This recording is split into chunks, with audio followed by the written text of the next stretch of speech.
Alright, what's up YouTube? So, I just got little man a dirt bike for his birthday. I ended up finding a pretty good deal on a TTR 50. It's a 2012 model. The bike runs, but it doesn't want to idle good at all. Every time he stops, the bike will just die. And it's like one more thing to try to account for when he's already trying to learn how to ride the bike, so it's just making it extra difficult for him. So, I've already played around with the idle screw on it and can't really get it to do what I'm wanting it to do, so I'm gonna take the carb off now and take the jets out of it and clean it all really good.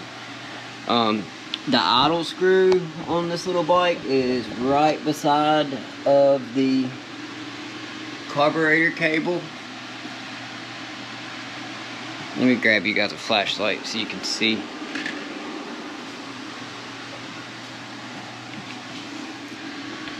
So,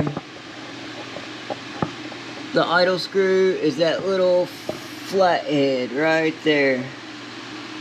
It's right beside the throttle cable. I messed around with that thing all day the other day and couldn't get it to idle right.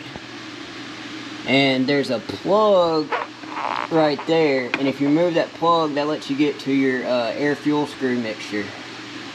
But like I said, right now I'm just gonna first, I'm going to take these two bolts off to remove the front boot.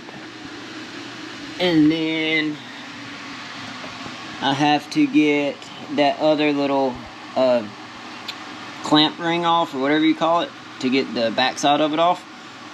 And then I might actually have to remove the exhaust to pull the carburetor out. So, yeah, I'm going to go ahead and do that actually.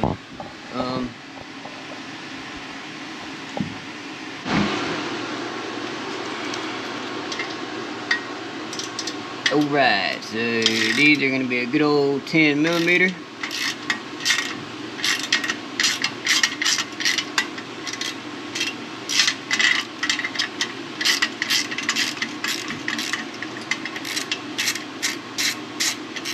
So these are just nuts. There's two little studs that come off the head.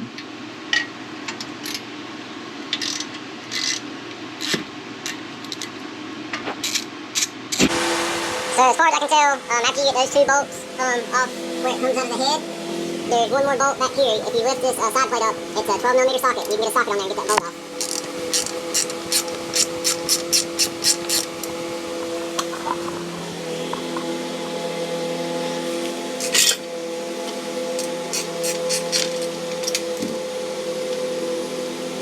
And she'll come right on up.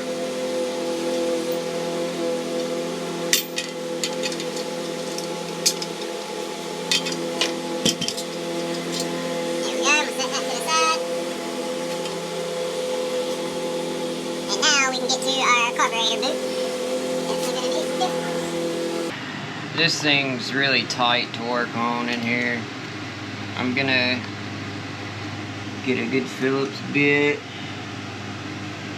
and take the bottom bowl off this carb.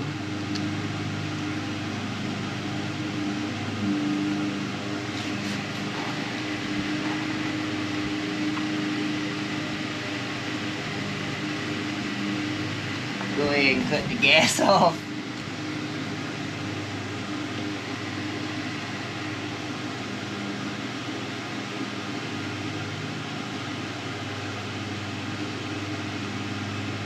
Be careful with these screws on the bottom of the float ball. They'll strip easy.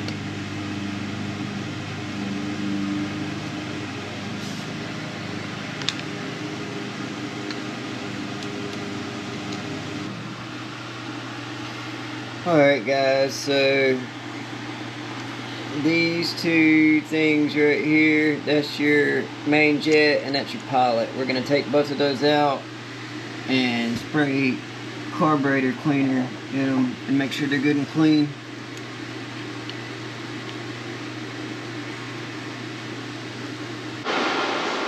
So alright YouTube, I got the jets all cleaned out. Right here they are. The main jet looked pretty clear. The pilot was a little clogged up, but they're clean as a whistle now. There was also a little bit of debris in the bottom of the bowl, but it's good and clean now too. So now I'm gonna put these jets back in and put everything back together and see if it runs better. And also, there is a seal on the bottom of that float, that black seal. Make sure you don't lose that when you take the bottom of the bowl off. And make sure it has a groove that it sits in. Make sure it's seated in there properly before you put the bowl back on, or your carburetor will probably leak. It also looks like the boot that goes on the front of the carburetor, this little O-ring that's inside of it looks damaged. So I'll probably go to the parts store and get another O-ring for that. And do that one more time. I think it's ready for you to test drive it. Now you want to